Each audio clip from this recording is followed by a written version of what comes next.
프레시안의 최용락 기자님 아시는 분이세요? 아니요, 제가 개인적으로는 모르는데요. 제가 이렇게 네이버에 기사에 네. 그 사람의 기사만 볼 수 있거든요. 아, 네. 그럼 구독하듯이. 저장에 구독하듯이 구독하는 분 중에 한 분이. 와. 샤라웃.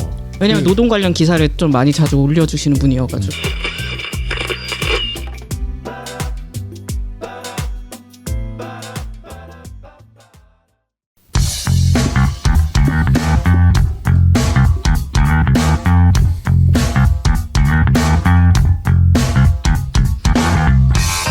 부시식 72번째 시간입니다.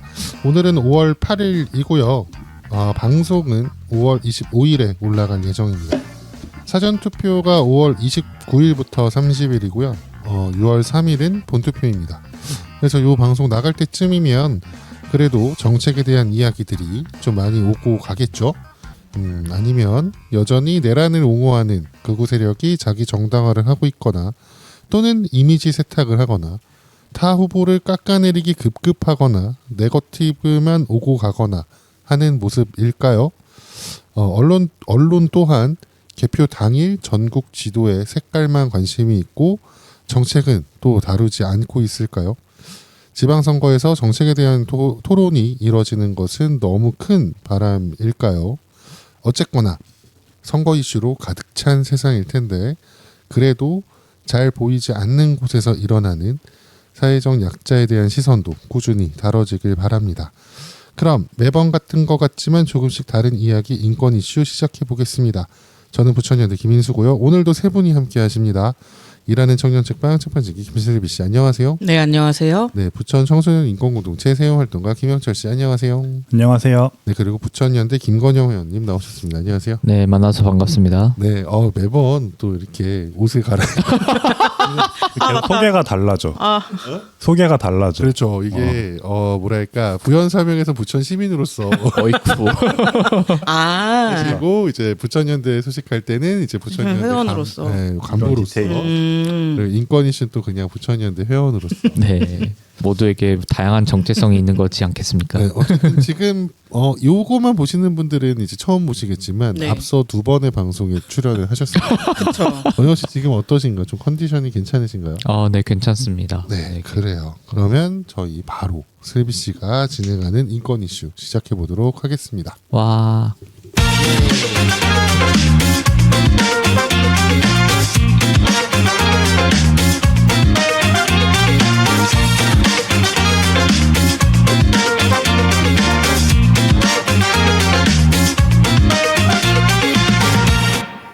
네, 수많은 뉴스의 바닷속 고르고 고른 인권 이슈를 다루는 인권 이슈 시간입니다.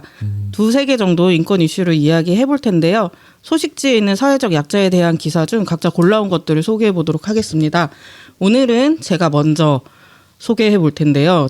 제목이 20대 등쳐먹는 사업주들 가짜 3.3 5인 미만 위장하고 노동위에선 모르쇠라는 내용이고, 이게 뭔가 바뀌었다라기보다는 요거를 이제 특별 근로감독을 시행하고 위장 방지법을 제정을 해달라라는 요구가 담긴 기사입니다. 네. 그래서 이제 혹시 가짜 3.3이 뭔지 아시나요? 저는 알고 있습니다. 네, 아실 거고, 이게 보통 근로 계약을 맺어야 되는 상황임에도 이제 3.3이라고 하죠. 사업자. 이제 그냥 프리랜서처럼 고용을 하는 겁니다. 이러다 보면 근로기준법을 적용을 받지 못하기 때문에 네. 해고라든지 이제 뭐 수당이라든지 보험이라든지 이런 거를 적용을 안 해도 되기 때문에 특히 이제 뭐 연차휴가나 가산수당 이런 것들을 적용받지 않기 때문에 이제 나중에 부당한 일이 벌어졌을 때 구제를 받기가 쉽지 않아요. 왜냐하면 내가 노동자라는 거를 증명을 해내야 되기 때문에 노동자가 네. 이거를 사업주에게 저 사람이 이제 노동자가 아니다라는 거를 해라라고 하면 모르겠지만 이거를 노동자가 다 해내야 되기 때문에 사실상 좀 쉽지가 않아요. 근데 요즘에는 좀 잘 해준다고는 하는데 요 기사에서는 어쨌든 서울에 있는 그런 진호이나 이런 데에서는 이제 사업주의 이야기만 듣고 사업주가 저 사람 3.3 계약 맺어서 노동자 아닌데 했을 때 그냥 그대로 인정하고 사건을 종료한다든지 하는 일들이 있었나 봐요. 그래가지고 이런 거를 좀 방지하고 이제 가짜 3.3 없애고 노동자성을 인정하게끔 해달라라는 이제 요청의 내용입니다. 네. 그래서 어쨌든 요거 같은 경우는 주로 미성년자나 사회에 갓 이제 발을 내딛은 분들, 네. 그 아르바이트를 하시는 분들에게 많이 일어나는 일들이어가지고 요거 같은 경우는 계속 이제 추진을 하고는 있는데 쉽게 잘 되지는 않고 있어요. 네, 그런 상황입니다. 네. 그렇군요. 예, 네. 가짜 3.3을 많이 만나보시지 않으셨습니까? 네, 많이 봤습니다. 이제 설문조사를 받을 때 이제 본인이 4대 보험을 들고 있느냐라고 이제 물어보는 항목에서 이제 예 아니요 뭐 잘 모름 이런 식으로 나뉘는데 이제 아니요라고 확실하게 체크하는 분들이 종종 있거든요. 아르바이트 분 중에. 그 이제 그 밑에 사유 같이 이렇게 있는데 거기에 이제 나는 3.3을 뗀다 이렇게 기타에다가 적는 사람들이 종종 있었었어요. 그래서 이제 그래서 물어보면은 그분들은 3.3이 당연한 건 줄 알고 애초에 3.3이라고 명칭을 알지 이게 정확히 어떤 식의 고용 형태인지는 이제 모르는 경우가 많은 맞아요. 거죠. 네, 그래서 이제 올해도 똑같나 모르겠네. 4대 보험을 적용하게 되면은 급여에서 대략 한 8%? 10%인가요? 10% 정도. 10% 정도가 나가는데 3.3은 말 그대로 소득에서 3.3만 떼가니까 이제 보통 계약을 할 때 점주분들이 이제 회유라 해야 되나? 이야기를 하죠. 3.3만 떼게 해줄게 뭐라고 한다던가. 그럼 돈 더 받잖아. 선심 쓰는 것. 이게 더 너가 많이 받을 수 있다. 그래서 너 위해서 이렇게 해주는 거야라는 식으로 해주는 경우도 있고. 근데 대다수가 그렇긴 한데 딱 한 번 예외는 봤어요. 본인 노동자가 원해서 3.3으로 해달라는 거 딱 한 번 봤는데 그분 같은 경우는 이제 엔잡러였어가지고 이미 다른 직장에서 난 4대 보험을 들고 있어서 근데 원래 중복도 되긴 하거든요. 4대 보험 중복이 돼요. 중복이 되긴 하는데 이제 그분도 거기까지 몰랐다 보니까 여기 이미 난 하는 데가 있으니까 여기는 하면 안 되나 보다 하고 3.3을 자기가 해달라고 점주한테 얘기했다라고 하는 노동자도 있긴 있었거든요. 우와. 그래가지고 그 당시엔 저도 그 4대 보험이 중복 적용되는지 몰랐어가지고 네. 아 그러세요? 그냥 이렇게 하고 이제 돌아와서 노무사님한테 물어보기 해보니까 검색해보고 하니까 이게 중복 가입이 되고 나중에 계산할 때 이게 가만히 된대요. 그래가지고 나중에 환급을 받는다던가 그러니까 두 곳에서 4대 보험을 냈으니까 네. 나중에 돌려받을 수 있다던가 이런 방식이 있었어가지고 이게 중복 가입이 되는 거였구나. 저도 몰랐었어가지고 아무튼 그런 적도 있고 중요한 사실이네요. 여기 가져오신 기사는 이제 프레시안의 최용락 기자님 예, 제가 뭐랄까 이렇게 아시는 분이세요? 아니요, 제가 개인적으로는 모르는데요. 제가 이렇게 네이버에 기사에 네. 이제 기자를 픽해가지고 그 사람의 기사만 볼 수 있거든요. 아, 네. 그런 거 구독하듯이. 저장에 구독하듯이 와. 기자를 구독할 수 있어요. 와. 네, 맞습니다. 제가 구독하는 분 중에 한 분이 와. 샤라웃. 예, 왜냐면 노동 관련 기사를 좀 많이 자주 올려주시는 분이어가지고 여기 기사에는 이제 미용실 얘기가 네, 많이 나와가지고 그렇습니다. 근데 이제 저는 옛날에 학원 얘기 좀 많이 학원도 맞아요. 학원은 실제로 학원 수당이 어쨌든 이게 좀 되게 높은 편이잖아요. 그래도 다른 그쵸. 데에 비해서는 학원 선생님 요즘에 요즘은 그것도 아니에요? 아니에요. 아 그래요? 그렇게 차이가 나지 않아요. 그 옛날에 예, 옛날에. 근데 그때도 그래요. 얼마 안 돼서 그랬나 보다. 그러니까 얼마 안 되는데 거기서 4대 보험까지 떼면 돈을 진짜 적게 받게 되니까 3.3으로 이제 맞아요. 그 학원 강사, 그러니까 학원 아르바이트 또는 일하시는 분들이 그렇게 선택을 자기들이 한다라고 하는 얘기는 들었는데 여기에서 보니까 저는 좀 눈에 띄었던 그 문제 중에 하나는 가짜 5인 미만 사업장이 생기는 거구나. 쪼개입니다. 사업체를. 그래서 되게 우와 이렇게 이걸 써먹는구나. 그럼요. 이 생각이 들어가지고 그래서 저 경우에는 판단을 해요. 이제 막 노동자가 와서 상담을 하는데 저기 원래는 한 10몇 명 일하는데 네. 사업체를 3개 쪼개서 해요. 막 이제 한단 말이에요. 그러면 혹시 회계가 같이 하냐?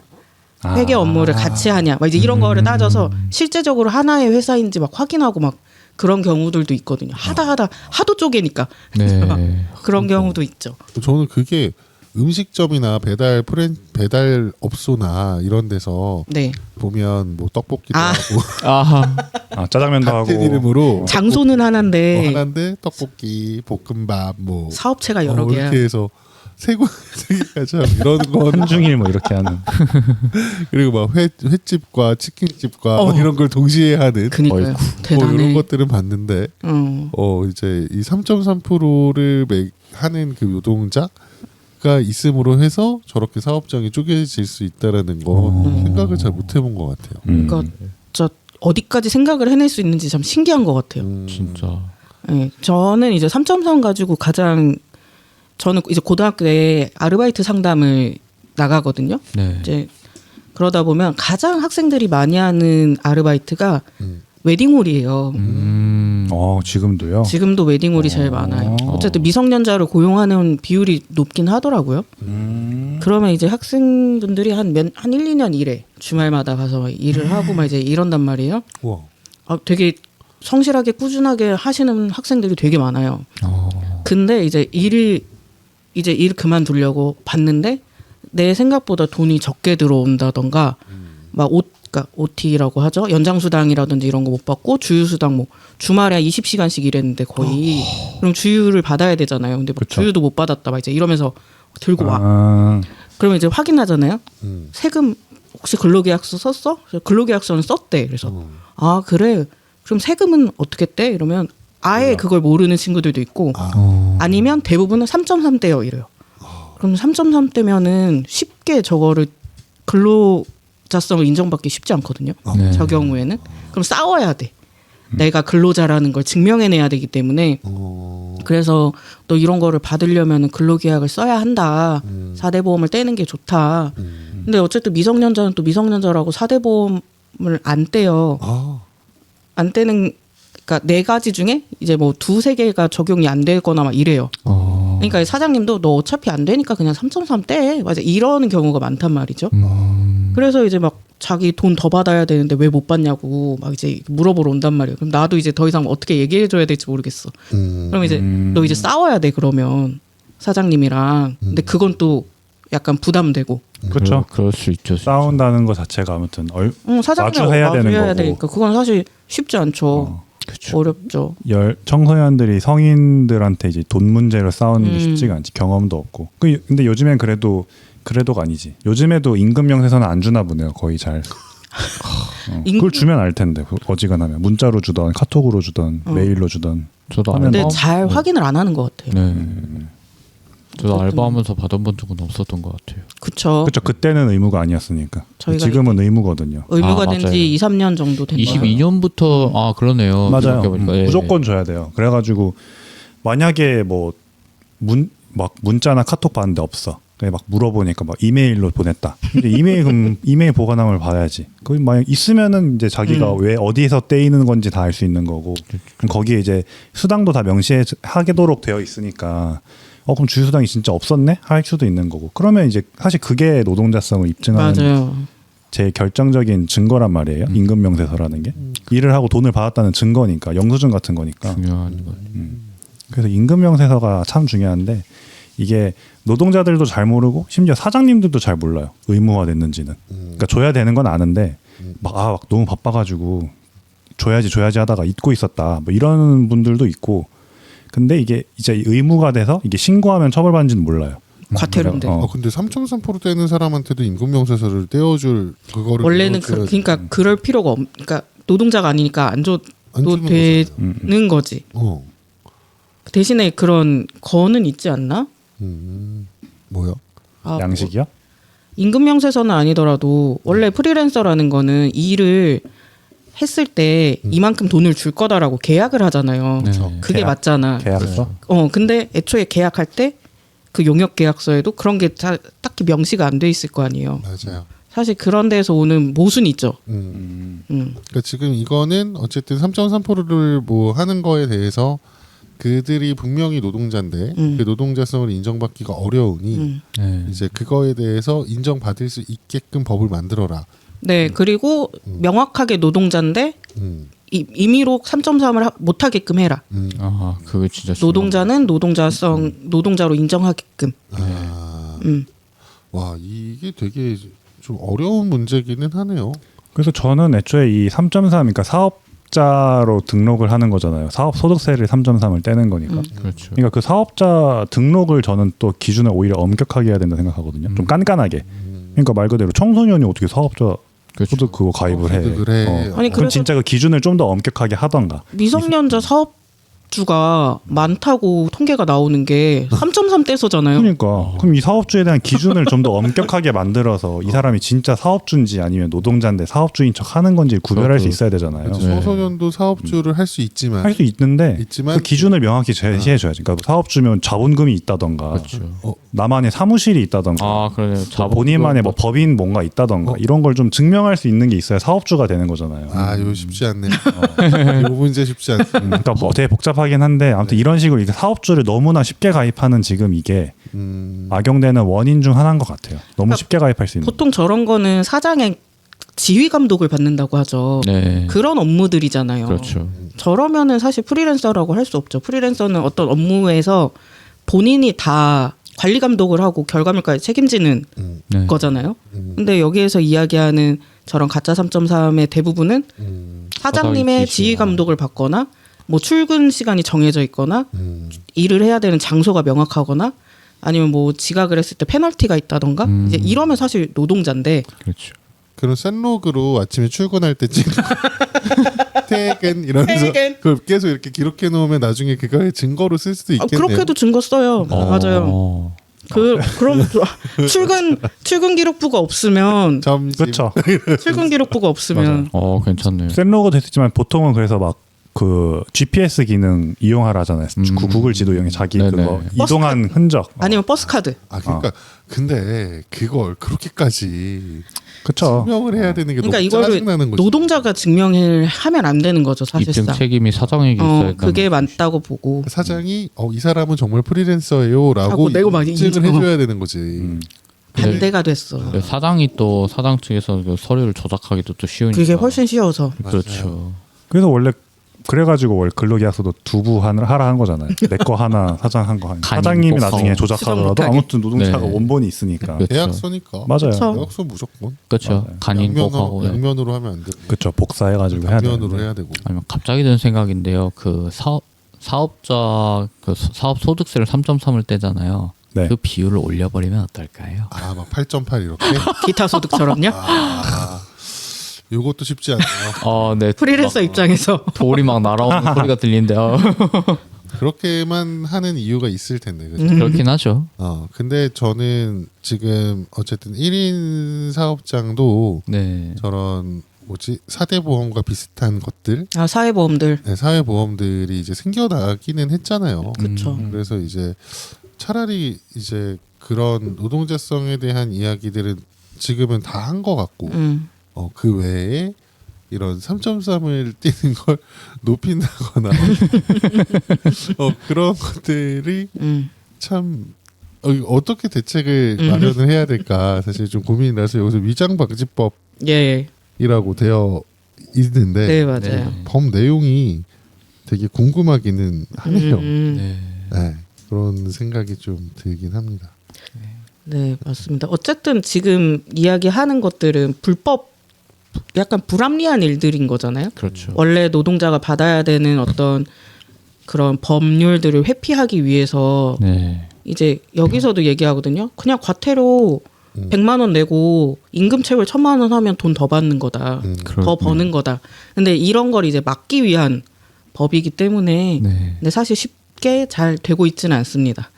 꽤 오랫동안 이야기가 나오고 있고 사실상 지금 계속 늘어나고 있는 추세라서 그 처벌이 좀 더 강화됐으면 좋겠고 그리고 진짜 몰라서 네 맞아요. 못하는 사업주들도 있을 거잖아요. 근데 없지 그런 않겠죠. 사람들은 또 이제 계도 기간이든 뭐든 두고 그러니까 돈 더 줘야 되는 거를 그냥 더 주면 되죠.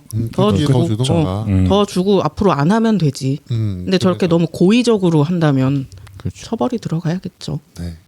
네. 그러면은 3.3은 이렇게 길어질 줄 몰랐는데 이게 또 죄송합니다. 문제라. 아 네. 제가 이거 짧을 거라고 예상하고 이제 제가 앞으로 하겠다고 한 거였는데 네. 아. 예 길어졌습니다. 큰일 났네. 아이고야. 이러면서 제가 준비한 건 여기까지 하도록 하고요. 네. 인수 씨가 준비한 거 어떤 저는 거죠? 세 줄로 예, 세 요약하고 줄로요? 끝내도록 하겠습니다. 음.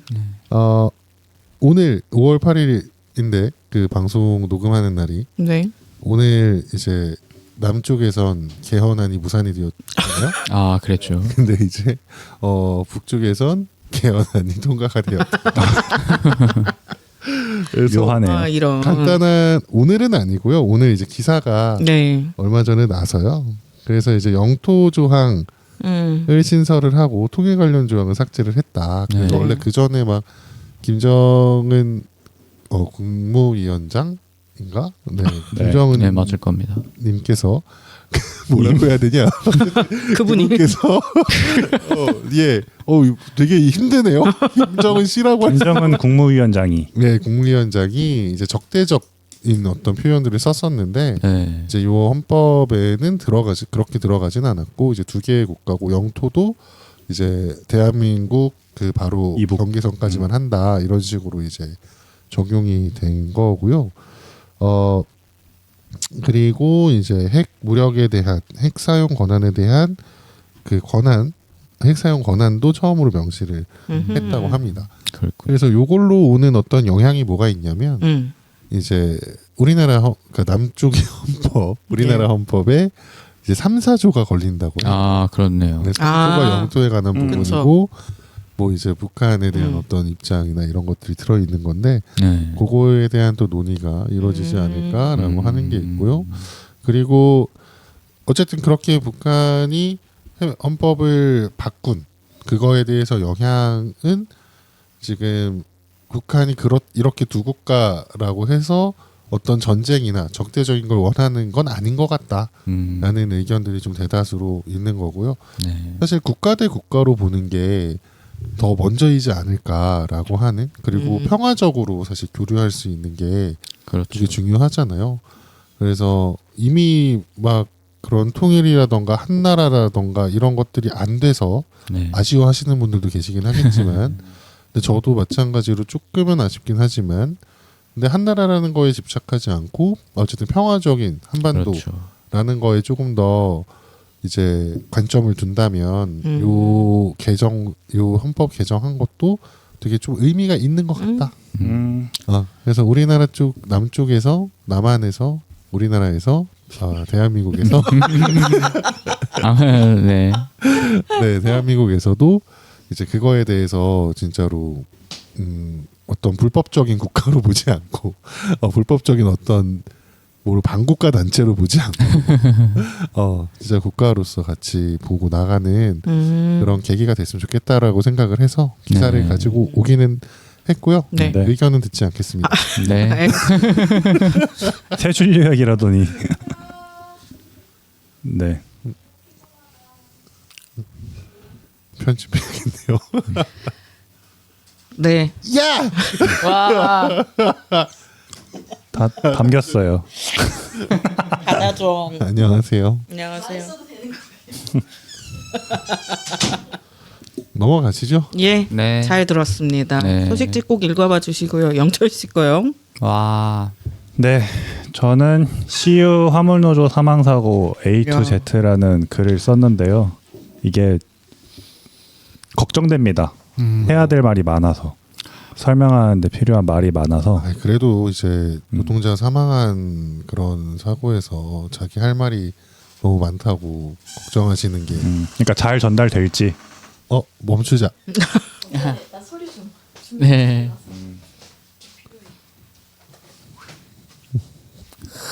뭔가 캐릭터를 만들어야 되는데. 어떤 캐릭터? 그러니까 원래 유튜브가 그 채널에 캐릭터들이 있는 거잖아. 맞아. 각자의 캐릭터 말하는 거요? 그렇지. 그 채널에 캐릭터가 있고 그냥 이렇게 그림으로 나타나는 캐릭터 말고 그렇게 말하는 거예요? 아니야. 너나 모슬림이나 나의 캐릭터성이 있어야 된다라는 거지. 컨셉 같은 거요? 그렇지 뭐 일종의? 그런 느낌으로 꼭 컨셉을 억지로 잡지 않아도 그러니까 그냥 자연스럽게 하는데 그게 어떤 캐릭터로 좀 나타나는 게 좋다라는 거지. 그런 얘기를 하더라 구글 사장이. 사장이 AI가 아니라 아, 나 또 제미나이한테 물어본 줄. 재미나요. 구글 사장님께서 그렇군요. 이어서 하면 되나요? 아니 네가 그냥 다시 영철 씨 소식 그거부터 해줘. 네, 다음은 영철 씨 소식 해주세요.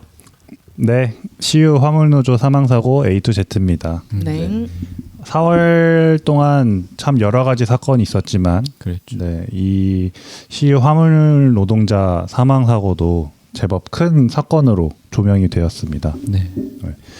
이 사고가 딱 일어났을 때도 되게 언론에서도 제법 나왔었고 네. 그리고 이후에 5월 1일 날 노동절 날에도 이 사고 관련된 이제 희생자 14분의 이야기가 많이 나오면서 노동절의 의미를 다시 되짚어보는 시간도 많이 가졌었는데요. 네. 그럼 이 사건이 왜 일어났는지 네. 그리고 어떻게 바라봐야 될지 네. 좀 이런 이야기를 해볼까 합니다. 예. 그래서 이게 양이 제법 돼서 이게 제대로 전달이 될지 좀 걱정입니다. 화이팅 화이팅. 열심히 이야기를 해보겠습니다. 할 수 있다.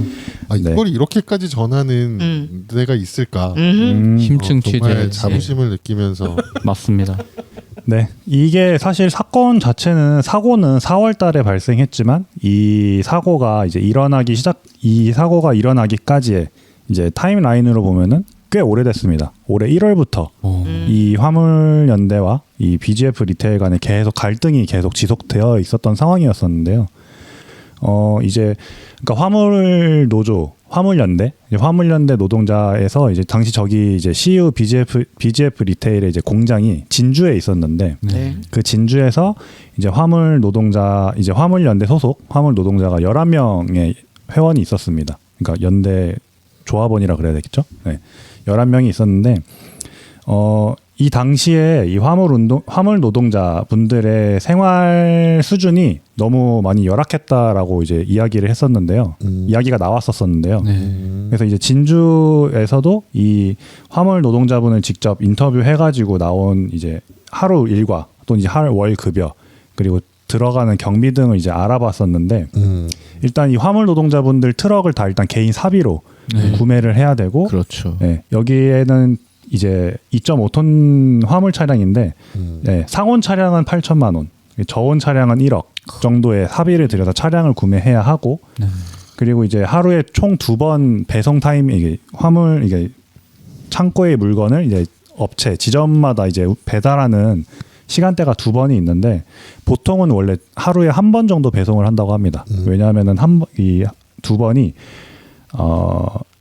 오후 7시 반쯤에 시작해서 밤 12시까지 하는 거랑 새벽 4시 반부터 낮 12시까지 배송해야 되는 두 타임이 있는데 보통은 그 두 타임 중에 본인은 한 타임만 해서 하는 식으로 원래는 했었다고 해요.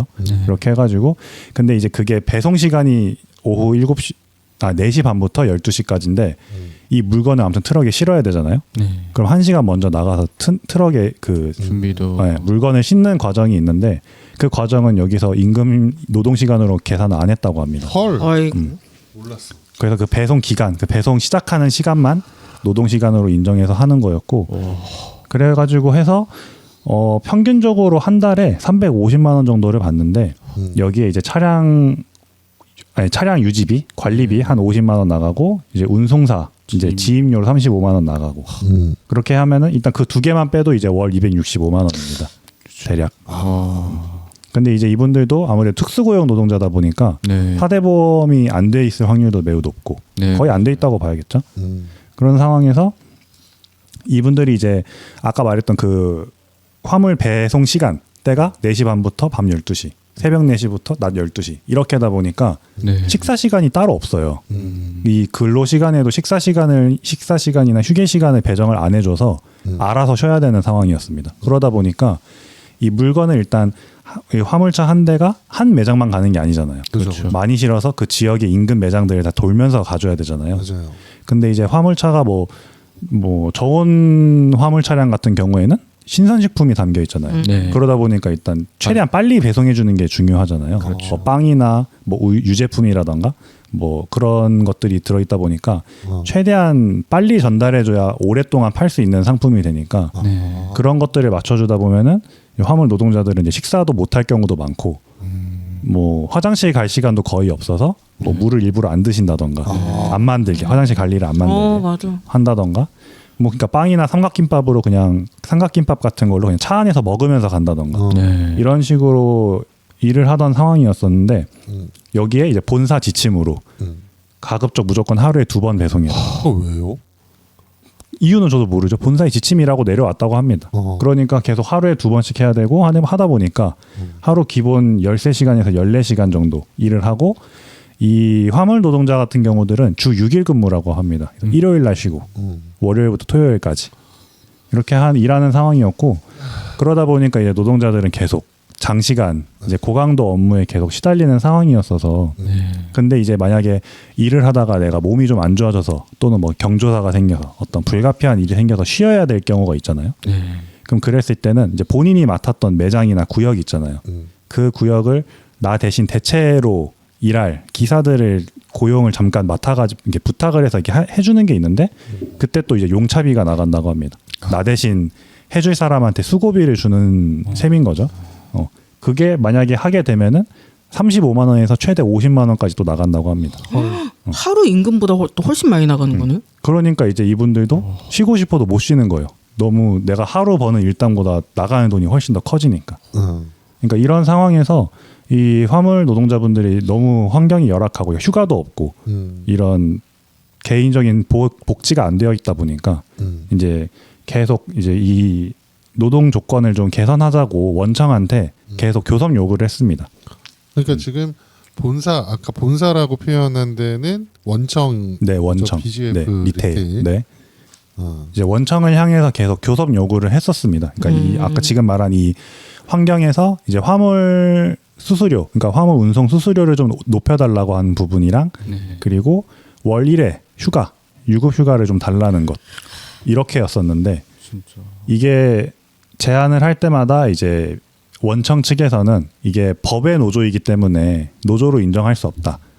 그리고 이제 특고 노동자들이다 보니까 사업주의인 셈인 거잖아요, 다들. 네, 그렇죠. 그러다 보니까 상생협약적으로 가자. 그러니까 왜냐하면 사업자 입장으로 하자, 협약을 하자. 이런 식으로 계속 우리는 노조 인정 못하고 상생협약 정도는 해줄 수 있다. 이런 식으로 계속 이야기를 한 거예요. 그러니까 생활 개선을 처우해주는 것보다 우리 같이 좀 이야기해서 잘해봅시다. 약간 이런 뉘앙스였던 건데 이제 이렇게 계속 나오니까 이제 화물연대 측에서도 계속 교섭 요구를 할 때마다 그러니까 1월부터 4월까지 교섭 요구를 총 6차례 정도 거의 월 2회 정도로 계속 1회에서 2회 정도로 계속 했는데 그때마다 계속 거부하거나 무시하거나 이런 식으로 하다가 나중에는 이제 원청에서 이 화물연대 소속 11명 아까 진주에서 노동하고 있는 화물연대 소속 노동자들에게 이제 손해배상 청구를 건 거죠. 헐. 이놈의 손배소 진짜. 손해배상 청구를 걸고 그리고 이제 작업 물량을 축소시키는 대응을 했다라고 하는데 저게 아까 주 2회 본사 지침으로 하루에 2번씩 배송하는 걸 1회로 줄이는 아예 강제로. 그냥 하지마 그럼 일. 약간 이런 식으로 일감을 안 주는 거죠. 그러면 돈을 더 못 받게 되는. 그랬던 상황인 것 같아요. 그렇게. 그래가지고 이런 식으로 그러니까 원청 측에서는 배송 노동자들이 우리랑 직접적인 관계가 아니기 때문에 협상할 수가 없다라고 했지만 지금 직접적으로 손해배상 걸고 일감 안 줘버리고 일 지시를 했네요. 그렇죠. 이렇게 된 상황인 거예요. 이렇게 하다 보니까 이제 화물연대 측에서도 1월부터 계속 요구를 했으나 계속 결렬이 되니까 이제 4월 5일 날부로 파업을 하겠다라고 선언을 하고 파업에 들어가게 되었던 겁니다. 그래서 이제 이 파업이 들어가지니까 이 진주 물류센터에 있었던 물건들이 다 이제 막히면서 안 나가니까 이제 그 진주 물류센터에서 물건을 받던 편의점들은 이제 물건이 안 오게 되니까 이제 물건이 다 떨어졌을 때 계속 새로운 물건이 안 들어오니까 매장 운영이 계속 힘들어진다. 이런 식으로 이제 조금씩 이제 목소리가 나오는 거죠. 그렇게 하면서 이때 당시에 이 사고가 일어나기 며칠 전쯤에도 저도 뉴스를 한번 잠깐 보긴 했거든요. 네. 그 진주 부근 쪽에서 이제 그 물건들이 안 와서 이제 매장 점주들이 되게 힘들어한다 이런 뉴스를 잠깐 봤었었는데 네. 그게 이제 이 화물연대 노동자들이 이제 파업을 하면서 협상하자고 계속 원청한테 협상할 때까지 파업하겠다 이렇게 주장을 하면서 한 거였는데요. 이제 이게 물건이 안 나가게 되니까 이제 BGF 리테일 측에서는 아무튼 점주들이 계속 장사를 해야 되잖아요. 네. 계속 판매를 하고 뭔가를 해야 되니까 그렇죠. 대체 기사를 따로 고용한 거죠, 원청에서. 그죠. 이 화물 노동자들의 맡았던 구역들에 하던 부분들을 새로 고용해서 강제라기보다 아무튼 물건을 다시 빨리 보내기 위해서 네. 예, 고용을 해가지고 이제 출차를 시키려는데 아무래도 이제 저항이나 이런 게 예상이 되니까 이제 BGF 리테일에서 경찰을 불렀습니다. 이 차량 출차하는데 이제 좀 저항이 예상되니 좀 통제를 좀 해달라라는 이유로 이제 경찰을 불렀고요.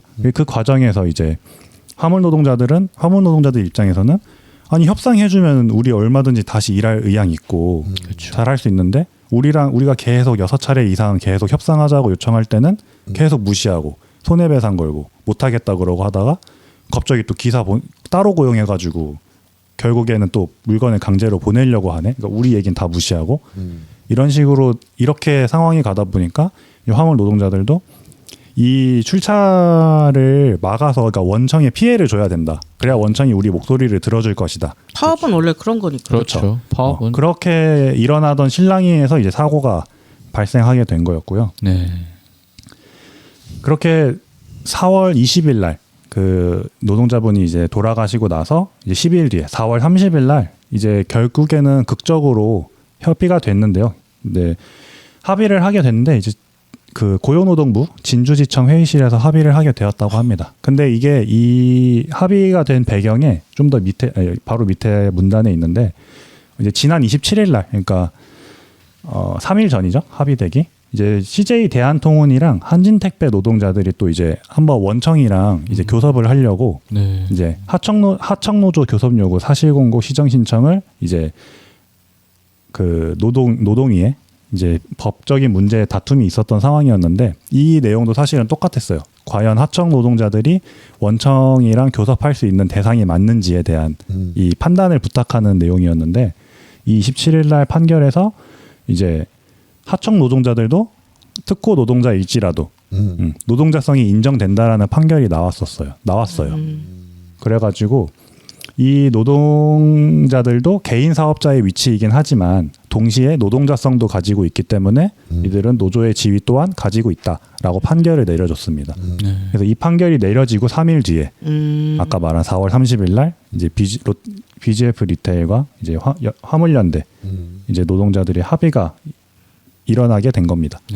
그래서 이 합의 내용이 이제 화물 수수료 7.7% 인상과 이제 유급휴가 분기별 유급휴가 1회 그리고 이제 화물연대랑 원청과 단체 교섭을 정례화하겠다라는 거랑 이제 민형사상 조치 아까 손에서 걸었던 거 다 취하하는 네. 내용을 담은 합의를 하게 되었습니다.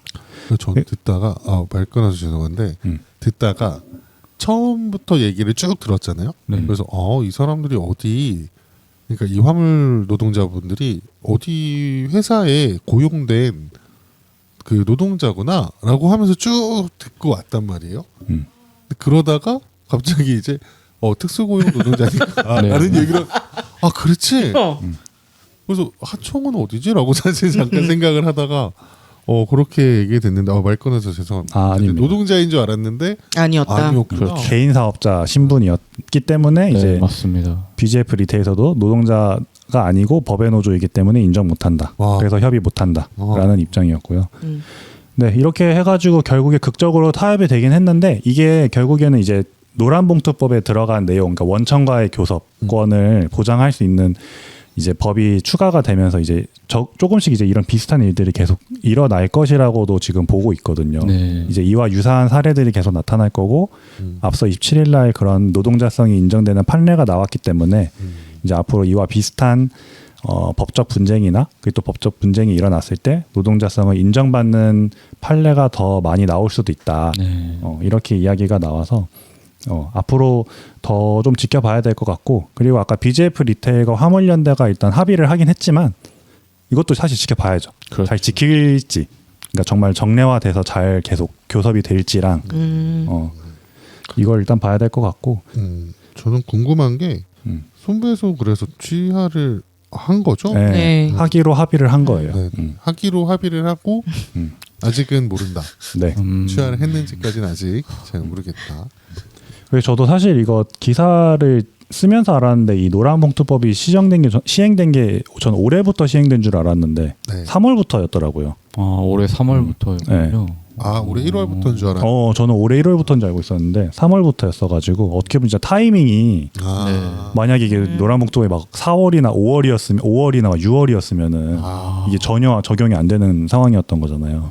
그럴 수 있. 그래가지고 이게 참 어떻게 됐네. 약간 이런 생각도 들고 이 기사를 쓰게 된 뭐 이유이기도 하지만 저도 이 사고가 났었을 때 이제 SNS를 통해 봤을 때 오히려 이 노조분들을 되게 비난하는 글을 많이 봤거든요. 네. 그러니까 왜 막았냐부터 시작해가지고 차 나가는데 뭐 이러면서 막 오히려 또 그리고 그 BGF 리테일에서 직접 고용한 그 대체 기사분들을 오히려 동정하는 글도 되게 많았고 네. 막 저 사람은 무슨 죄냐 막 이러고 이런 댓글도 많고 했는데 이게 그러니까 이런 개인으로 볼 게 아니라 그리고 또 이런 그런 비난하는 댓글에 또 섞여 들어가는 게 원래 노조들은 자기네들 이익 때문에 하는 거다. 뭐 이런 이야기도 정말 많고. 그렇죠. 지금 뭐 보통 뭐 흔히 말하는 뭐 귀족 노조 이야기하면서 이미 자기들 먹고 살만한데 더 막 자기 만족 못 해가지고 더 얻고 싶어서 저러고 있는 거다. 막 이런 글도 많이 봤었어서 네. 이게 좀 쓰게 된 계기였는데 쓰다 보니까 이게 무슨 귀족? 약간 이런 느낌인 거예요. 이게 어딜 봐서? 약간 이런 느낌. 밥도 제대로 못 먹고 휴가도 없는데? 약간 이런 느낌이어서 그래서 진짜 이 사람들이 정말 먹고 살만하고 지금 충분히 등 따시고 배부른데 더 얻고 싶어서 이러는 게 아닌데 그렇죠. 정말 이러는 건지 그리고 이 대체 기사를 고용된 그 대체 기사도 안타깝지만 그럼 이 기사를 고용한 그 BGF 리테일은 거기가 계속 진짜 교섭 문제죠. 요청 다 무시하고 네. 인정 못하겠다고 계속 버티고 손배소 걸고 이런 본사는 아무도 비난을 하지 않는 이런 게 참 약간 이게 맞나 싶은 생각이 들어가지고 이 협상을 요구하는 노조도 다 나 몰라라 하고 네. 그러니까 결국 그 대체 기사를 고용한 이유도 편의점 점주들 빨리 제때 물건 공급해서 매출을 내야 되니까 그렇죠. 그렇죠. 화물연대 운영 매출 뭐 네. 점주들을 위한답시고라고 하지만 결과적으로는 편의점 매출이 잘 나가야 그런 이제 의도가 또 있으니까 그렇죠. 네. 그런 것들을 또 좀 봐야 하지 않았나 네. 좀 이런 생각이 들어서 기사를 쓰게 되었습니다. 네. 네. 정말 뭐랄까 한 달여간의 내용을 되게 일목요일 거의 한 네. 10분 이내로 굉장히 잘 요약해 주신 것 같아요. 근데 네, 볼 때마다 맞습니다. 느끼지만 아까 3.3 얘기도 그렇고 네. 전통적인 노동자성을 이제는 가진 노동자를 찾기가 어렵잖아요. 그렇죠. 그러니까 옛날에 뭐 제조업이 성황리에 있을 때는 얘는 노동자고 얘는 노동자가 아닌 걸 되게 판별하기 쉬워졌는데 네. 요즘에는 저 사람이 노동자인가 하는 것들이 너무 많아져가지고 네. 그러니까 이제 노동자성을 판별한다든지 이런 것들이 좀 더 유연화돼야 되는 것 같아요. 맞아요. 좀 더 이렇게 좀 풀어줘야 되지 않나? 너무 타이트하지 않고. 그래서 진짜 노동자성을 어떻게든 인정하지 않으려는 그런 흐름의 일환으로 저렇게 특수고용이라든지 그런 것들이 계속 생겨나고 뭔가 복잡해지는 게 그런 이유도 있지 않을까 싶습니다. 맞아요. 맞습니다. 그런 것 같아요. 뭐 더 하실 말씀 있으신가요? 많지만 않아도. 그렇군요. 맞아요. 저도 그러니까 아까 말한 것처럼 노동자성을 인정하는 범위가 진짜 더 넓어져야 된다고 생각해요. 요즘에는. 그러니까 점점 앞으로도 더 이게 직업이 정말 다양해지고 근로 형태도 다양해지고 지금 딱 들었을 때 생각나는 게 저는 일단 유튜버였거든요. 유튜버를 노동자로 봐야 될지 사업자로 봐야 될지 또는 뭐 유튜버가 잘 돼서 편집자를 고용했을 때 편집자를 프리랜서로 고용했을 때 그럼 그 사람들이 노동자로 봐야 될지 사업자로 봐야 될지 이런 것들도 참 그러네요. 그래서 갑자기 드는 생각인데 지휘 통제를 받으면은 노동자성을 인정하는 걸로 일단 추정을 하는 게 어떨까 그 생각을 했어요. 그냥 갑자기 생각이 듭니다. 네. 사업주 입장에서 프리랜서를 쓰는 이유가 있는 거고요. 그쵸. 쓸 때가 필요하기는 한가라는 생각이 일단 조금 들기는 하는데 프리랜서라는 그 직업을 사업주가 선택한 게 아니라 진짜로 일하는 사람이 나는 음. 프리랜서야라고 선택하게끔 해야지 그거를 사업주가 선택을 해주는 거잖아요. 그쵸. 이거는. 그렇죠. 너는 프리랜서야. 그러지 말아야지. 그리고 그렇죠. 저는 아까 지휘하거나 이런 것들도 정말 입증하기 어려운 게 프리랜서로 나 진짜 프리랜서야 하면서 그 용역 계약이든 뭐든 했는데 갑은 그쪽이잖아요. 그렇죠. 그럼 갑의 클라이언트의 지휘랑 이런 거 받을 수밖에 없는데 그렇죠. 그런 근데 그거에 대해서 이제 근무 시간이나 뭐 이런 것들의 통제는 없이 그냥 맞아요. 마감만. 마감 정도의 그런 통제 그쵸. 정도는 또 괜찮은 것 같기도 하고 그쵸. 그럴 수 있겠죠. 그러니까 언제까지만 주세요. 뭐 이런 식으로. 네. 여러 가지 생각이 듭니다. 네. 하고 네. 할 말은 많지만 다음에 또 이런 이슈가 나왔을 때 하도록 하겠습니다. 네, 오케이. 알겠습니다. 그러면 오늘 이슈는 여기까지 이야기하도록 하고요. 오늘 어떠셨는지 짧게 이야기해 주시면 좋을 것 같네요. 네, 정말 기네요. 끝입니다.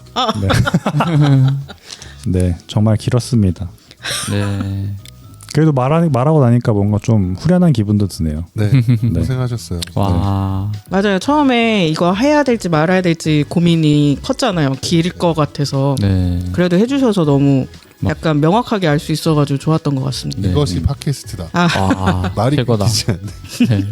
권영 씨는 어떠셨어요? 저도 되게 되게 좋은 내용들, 중요한 내용들을 한 번에 싹 일목요연하게 잘 정리를 할 수 있었던 것 같고요. 네, 말씀 들으면서 참 드는 생각도 많지만은 또 다음 기회에 또 좀 더 얘기를 하면 좋겠다. 좀 아쉽지만 다음 기회를 또 생각해봐야겠다. 그렇게 좀 생각이 드네요. 많이 알차고 즐거운 시간이었습니다. 네. 알겠습니다. 인권 이슈 그러면은 의견이나 오늘 관련해서 의견이나 소감 남겨주시면 고맙겠고요. 오늘 방송은 여기까지 하도록 하겠습니다. 부지직 69회 북적북적으로 찾아오겠습니다. 다음 주에 만나요. 와.